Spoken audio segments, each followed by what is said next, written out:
네, 관세 전쟁의 경과가 어느 정도 방향성을 잡아가고 있고, 그러면 관세 전쟁이 다소 완화되는 경로에는 2차전은 무엇인가? 관세 전쟁이 트럼프 2.0이라고 한다면, 그럼 2.1은 무엇인가? 아마도 환율 전쟁이 될 가능성이 상당 부분 있지 않을까. 그것을 통해서 토털 리셋, 트럼프가 계속 강조하고 있는 무역 재균형을 유도하려 하지 않을까 생각을 해볼 수 있겠는데, 바로 즉시 분석 들어가도록 하겠습니다. 제가 오피셜 클럽에 이미 먼저 글을 올려드렸어요. 그 글을 보여드리면서 즉시 분석 가도록 하겠습니다. 제2의 플라자 합의, 마러라고 협정, 그리고 그것으로 인해 외환시장이 급변동할지에 대한 글을 남겨드렸는데, 그 한발 빠른 긴급진단, 이 글로 여러분께 즉시 분석 가도록 하겠습니다. 글을 좀 키워보겠습니다. 일단 제2의 플라자 합의가 있을까? 역사는 되풀이된다. 패권전쟁의 역사도 마찬가지다라고 제가 말을 시작했습니다. 과거로 좀 돌아가 볼게요. 이 그래프 보시는 것처럼 한때 이게 미국의 GDP고요. 일본의 GDP가 1990년대, 80년대, 90년대 들어 정말 바짝 추격하는 그림이었습니다.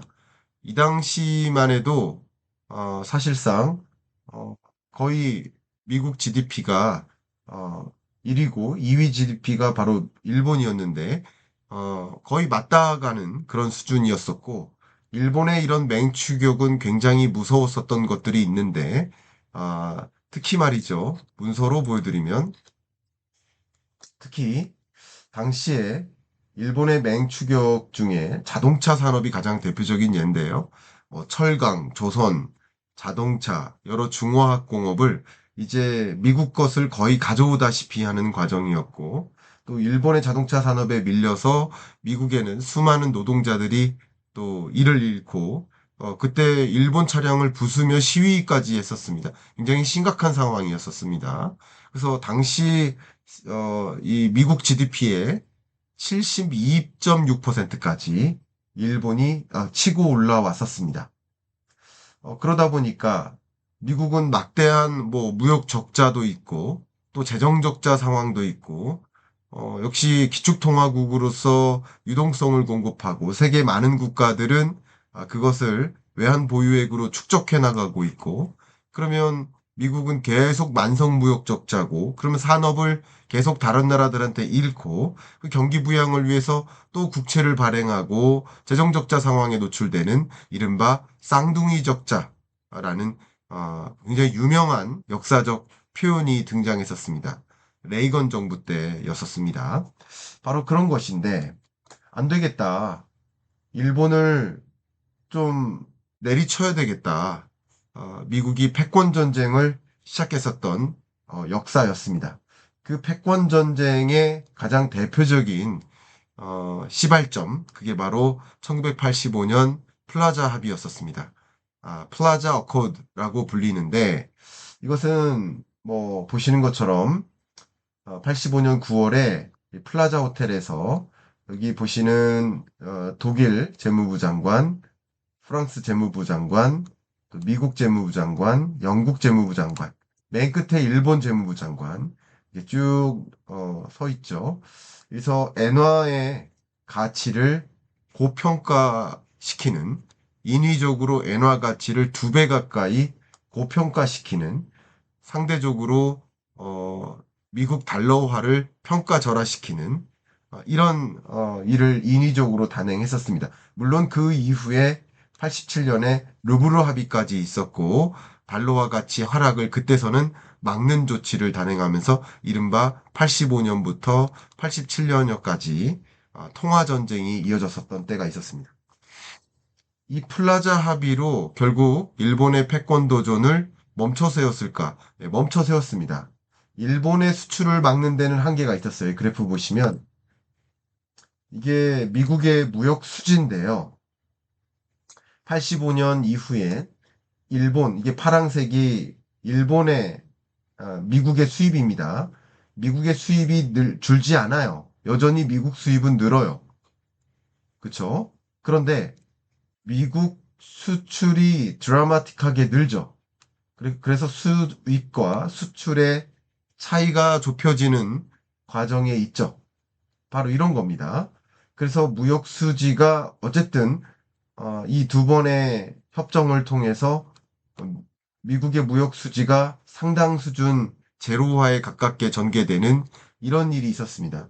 물론 일본의 뭐 수출을 막았거나 이런 것은 아니지만 미국의 수출 경쟁력을 상대적으로 높였고 적자폭, 미국의 무역 적자폭이 축소된 것이고 이것을 계기로 해서 1995년부터 2025년까지 잃어버린 30년이 시작된 것입니다. 이 그래프 한번 보시면 일본 GDP예요. 일본 1995년 GDP가 이 보시는 것처럼 5조 5,460억 달러, 5조 5,460억 달러였는데 이후 24년 기준으로 4조 달러에 달합니다. 그러니까 30년 동안 오히려 GDP 규모가 줄어들었어요. 그동안 미국 GDP는 이렇게 커졌는데 말이죠. 이게 바로 잃어버린 20년, 30년인 거예요. 이 동안 중국이 올라서고, 독일은 당연히 일본을 또 올라서고, 그러면서 일본이 2위국이 아니라 3위국이 되고, 4위국이 되고, 그리고 곧 인도로부터 또 역전되는 5위국이 될 것입니다. 이게 계속 밀려나게 된 계기가 바로 플라자 합의였고, 일본의 엔화 가치를 인위적으로 강하게 만들면서 상대적으로 달러화 가치를 약세화하면서 유리하게 수출에 유리하게 미국이 수출하기 유리하게 만든 그 역사적인 일이었었습니다. 근데 제2의 플라자 합의가 있을까? 그 제2의 플라자 합의를 마러라고 협정이라고 할 수 있는데 이 마러라고 협정에 대한 이야기를 들어가기 전에 이 마러라고 협정은 어, 이 보시는 스티븐 미란이라는 굳이 한국으로 따지면 스티븐 미란은 경제수석인 거예요. 한국으로 치면 미국에서는 경제자문위원회 위원장, 경제수석 같은 역할입니다. 스티븐 미란이 트럼프 대통령이 당선이 11월에 확정됐잖아요. 그때 이런 보고서가 나왔습니다. 이 보고서명을 그대로 직역하면 글로벌 무역 시스템의 재구성 사용자 가이드 이렇게 작성이 됐는데 이게 지금은 그냥 미란 보고서로 쓰이고 있고 지금 트럼프 행정부가 단행하고 있는 여러 관세 전쟁을 비롯한 각종 정책 기조가 이 미란 보고서의 내용하고 매우 흡사하다. 거의 일치한다.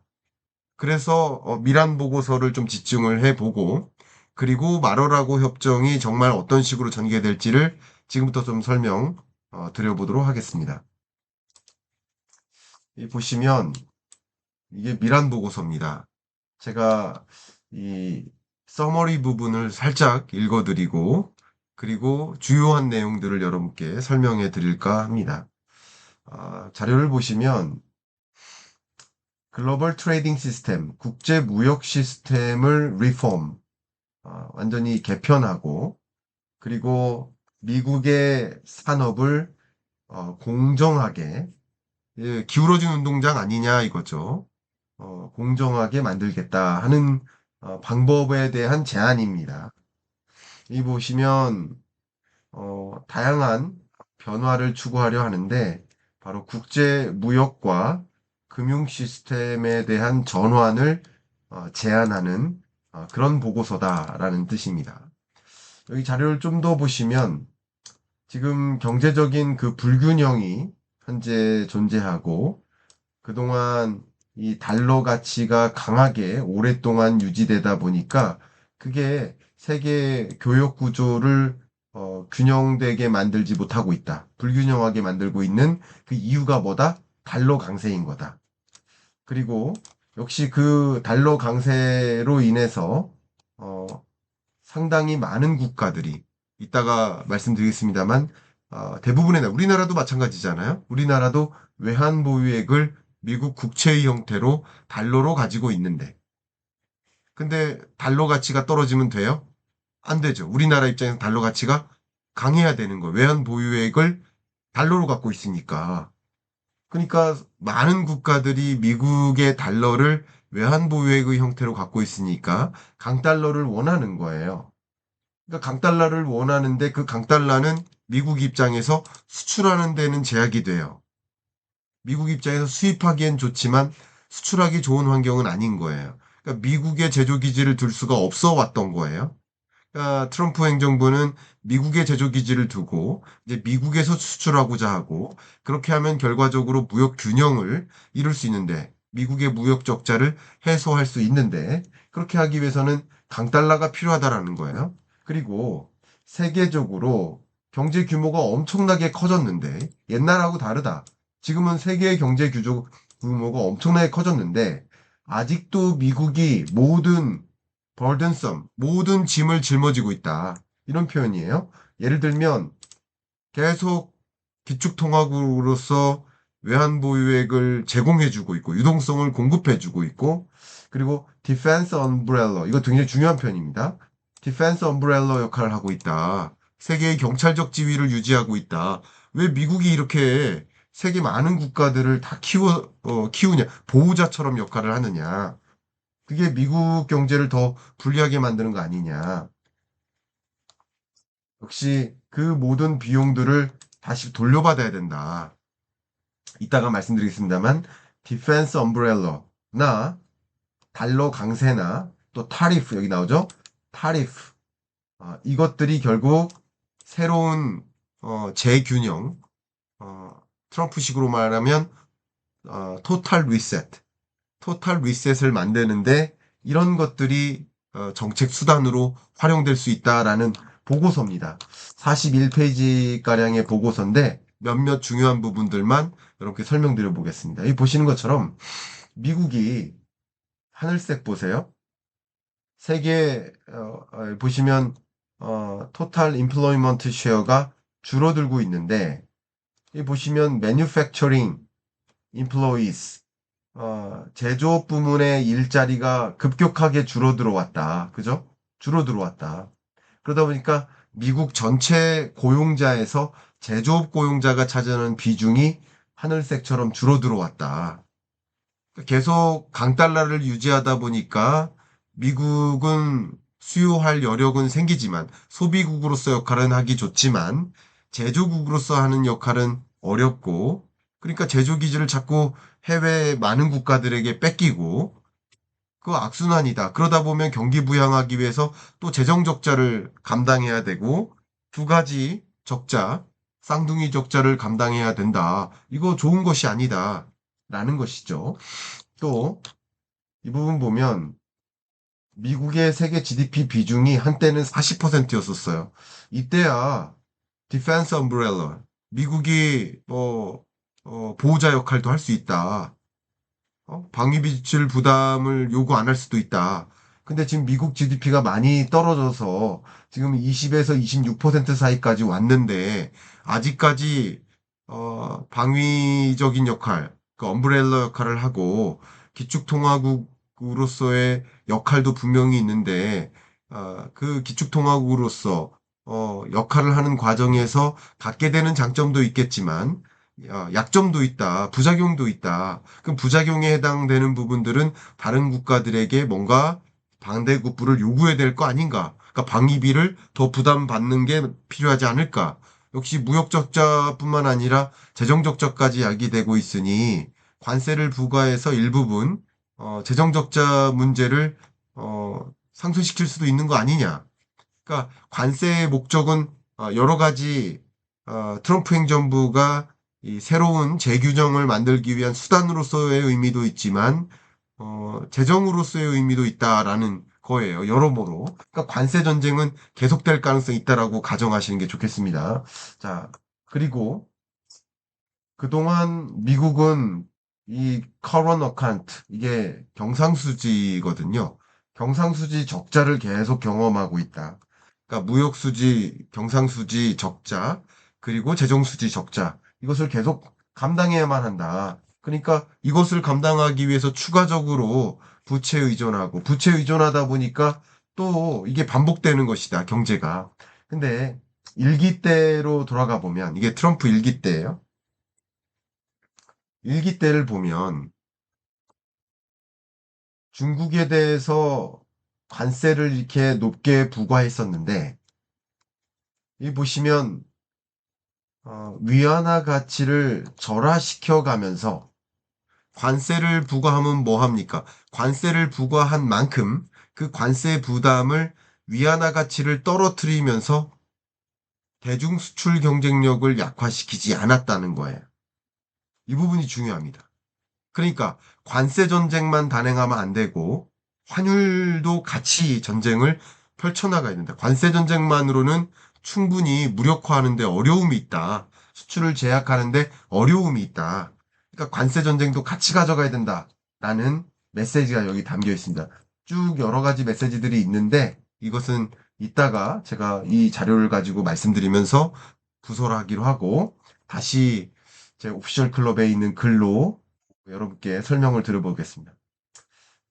이 미란 보고서에 담겨 있는 이 주장들이 스티븐 미란이라는 이 백악관 경제자문위원장이 어, 주장했던 것이고, 그리고 25년 지금까지 모든 일들이 이 미란 보고서에 담겨 있는 그 구상대로 전개되고 있습니다.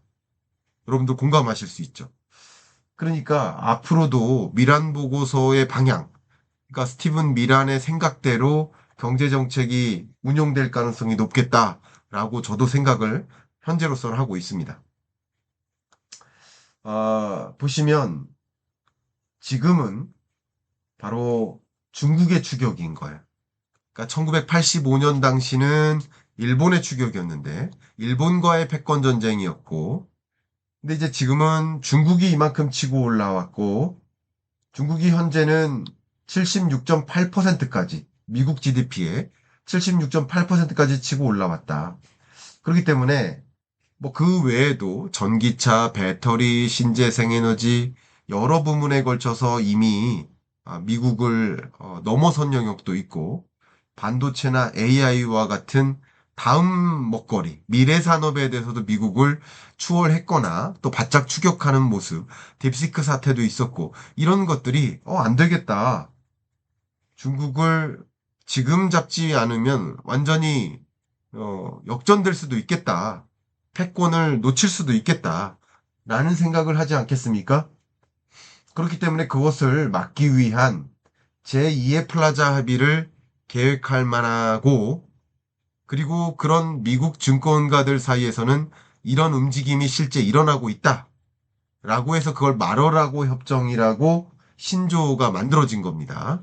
그래서 큰 틀에서는 증권가에서 투자자들 세계에서 말어라고 협정이라는 게 없을 수가 없겠느냐, 없을 수가 있겠느냐 하는 믿음이 있는 한 강달러의 약세화는 전개될 수 있겠다라고 가정하면 좋겠습니다. 자, 그러면 잠깐 이 말어라고는 무엇이냐? 간단하게만 오늘은 갈게요. 말어라고는 그래서 말어라고 이게 바다에서 호수까지라는 스페인어고요. 이 스페인어를 트럼프가 소유하고 있는 이 리조트에 붙인 이름이, 그러니까 리조트 이름이에요. 트럼프가 소유하고 있는 회원 전용 리조트 이름, 초호화 리조트의 이름입니다. 근데 트럼프가 시간만 나면 지금 이 리조트 가는 것으로 알려져 있잖아요. 근데 이 리조트 가서 뭐 합니까? 이 리조트가 여기 보시면 여기 플로리다주 잘 보이세요? 플로리다주의 남동쪽 끝에 여기 팜비치라고 하는데 굉장히 유명합니다. 이 팜비치에 있고 이렇게 생긴 별장이고 여기서 정말 많은 사람들을 만나고 제2의 백악관이라고 불립니다. 여기서 주요 인사들을 만나면서 어떻게 달러 약세 합의를 만들어낼 것인가라는 뭐 음모론 아닌 음모론이 지금 확산하고 있는 거예요. 증권가 사이에. 그렇기 때문에 대만 달러의 강세, 원화의 강세, 위안화의 강세, 달러화의 약세가 최근에 나타났었던 것도 사실이고요. 그래서 아마도 세계 주요국들과 정상회담 혹은 고위급 회담을 해 나가면서 어떤 방식으로든 달러를 약세 관세로 만들기 위한 여러 가지 조치들을 단행해 나갈 가능성이 높다라고 현재 평가 내려집니다. 여기서 우리가 빼놓을 수 없는 이야기가 바로 트리핀 딜레마예요. 이 미란 보고서에도 트리핀 딜레마라는 표현에 대해서 좀 상세하게 다루고 있는데 제가 간략하게만 말씀드리면 기축통화가 여러 장점도 있단 말이에요. 예를 들면 경제 안보적으로 뭐 이 상당한 위협을 주는 반면 이 부작용도 있지만 장점도 있고 단점도 있다. 그래서 이게 오히려 구조적인 모순을 주기도 한다. 이게 트리핀 딜레마의 개념인데요.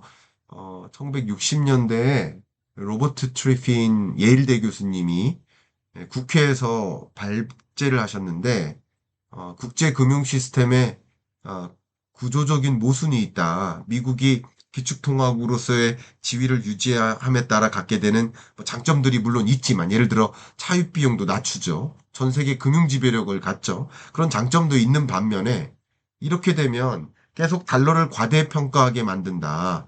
외환 보유액 많은 약 75%에 달하는 세계 국가, 그러니까 미국 GDP가 26%니까 나머지 국가들의 외환 보유액 역할을 하니까 이 많은 국가들은 달러를 가치를 떨어뜨리고 싶지 않죠. 그러니까 평가 절상시키고 싶겠죠.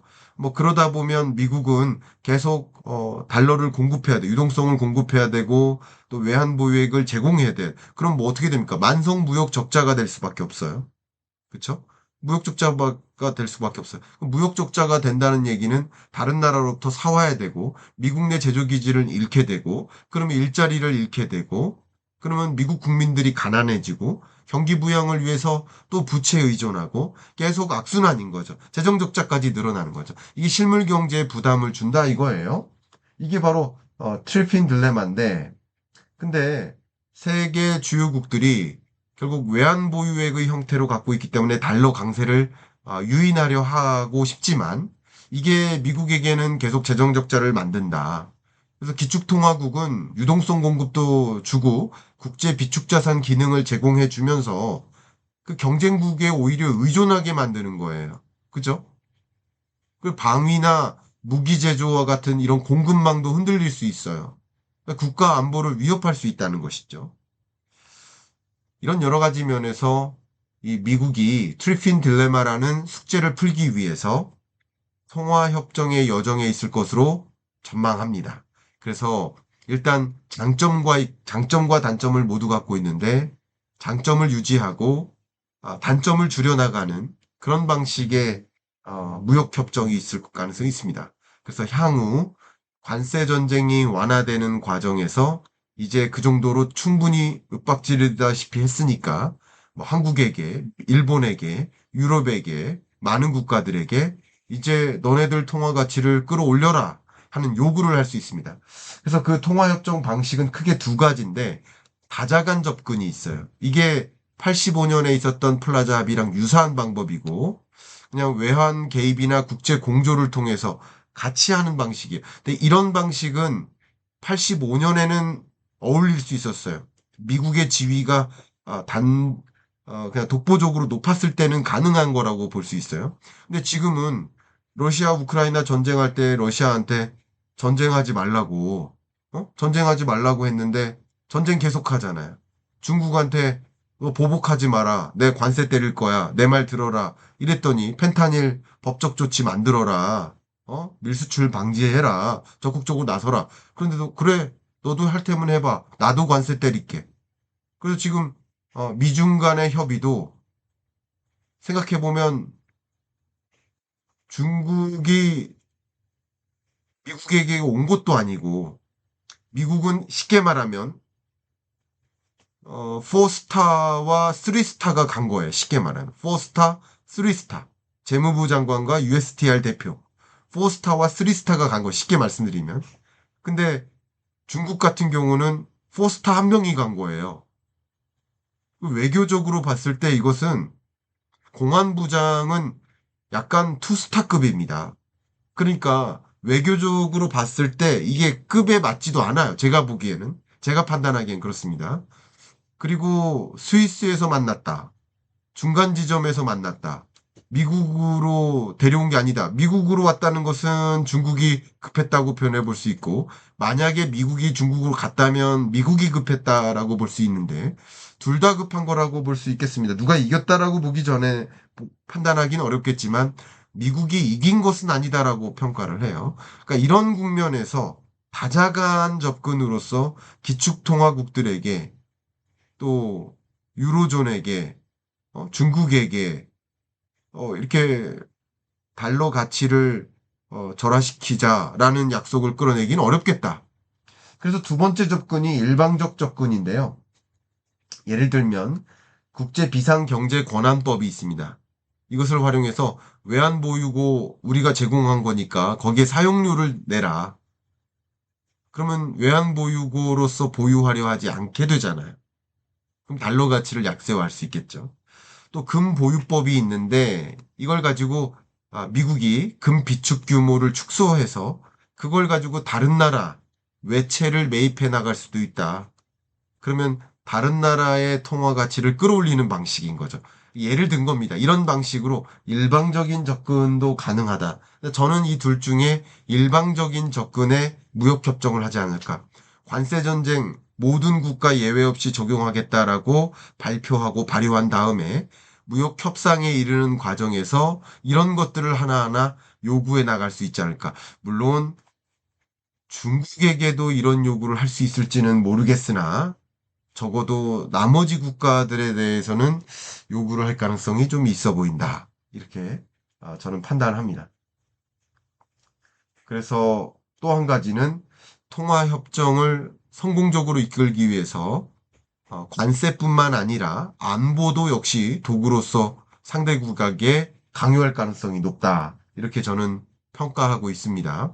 그래서 협정에 응해주면 관세 면제해 줄게. 이런 방식이고요.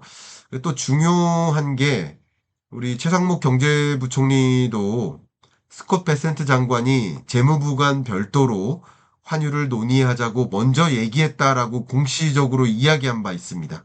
언론에도 나와 있습니다. 이런 부분들도 근거예요. 영국과의 첫 번째 무역 협상을 했었잖아요.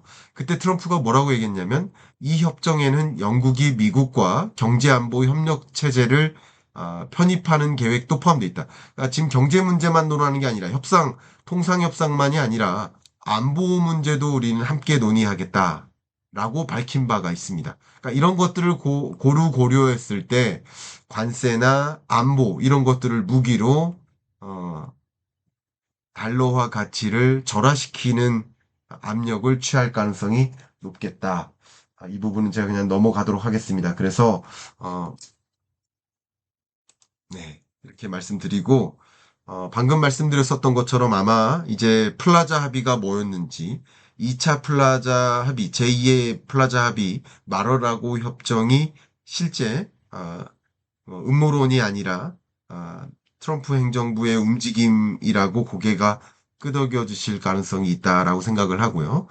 그런 면에서 관세 전쟁이 초반부에 있었다면 이게 트럼프 2.0이라고 한다면 이제 트럼프 2.1은 관세 전쟁이 아닌 환율 전쟁, 또 안보를 또 역시 무기로 한 압박. 우리나라 같은 경우도 안보적으로 미국에 의존하고 있잖아. 일본도 마찬가지고요.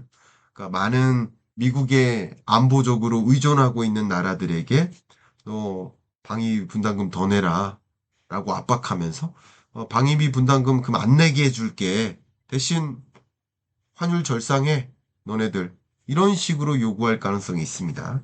다만 한 가지 한국 경제로서는 그런 걸 요구 이미 받고 있다라고 했을 때 한 가지 우리나라가 꼭 사수해야 되는 것은 이것을 기회로 미국과 통화 수합을 체결하는 것입니다. 그러니까 상설 통화 수합, 그러니까 마이너스 통장 같은 개념이고 이게 위기 국면에 팬데믹 때처럼 위기 국면에 한시적인 통화 수합을 체결해서 혹여나 외환이 부족하게 됐을 때 외환을 마이너스 통장에서 끌어다 쓸 수 있듯이 하게 계약을 체결했었던 것인데 이런 것을 기회로 만약에 그런 요구를 들어주는 과정이 있다면 우리도 상설통화 스와프를 반드시 요구해서 상당한 수준의 우리의 또 요구사항을 관철시키는 그런 협의가 진행됐으면 하는 마음 전해드리고 이 플라자 합의 그리고 마로라고 협정, 트리핀 딜레마 이런 세 가지 뭐 역사적인 내용을 함께 하고 있는 이런 이야기를 기본으로 해서 25년 하반기 또 26년 어떤 통상 환경의 변화가 전개될지 변동성을 야기할지 좀 생각하시는데 도움이 되셨기를 바라겠습니다. 자, 마지막으로 공지해드리고 끝내도록 하겠습니다. 제가 오피셜 클럽을 운영하고 있습니다. 매일 여러분들과 글로도 목소리로도 소통하면서 상시적으로 많은 데이터나 정보를 공유하고 있습니다. 매주 줌 수업을 또 단행하고 있습니다. 그래서 여러분들이 갖고 계신 궁금증에 대해서 속 시원히 답변을 드리고 있습니다. 매월 오프라인 특강을 진행하고 있고 정말 경제 생기초부터 해서 특정한 경제 주제를 선정해서 구체적으로 다루고 있습니다. 여러분들이 오피셜 클럽의 유튜브 이상의 상호작용을 희망하시고 경제 공부 제대로 하고 싶으시다 하시는 분들이 계시다면 초대를 좀 드리고요. 고정 댓글 상단을 통해 링크를 남겨드릴 테니까 찾아와 주시길 바라겠습니다. 이상 인사드리겠습니다. 감사합니다.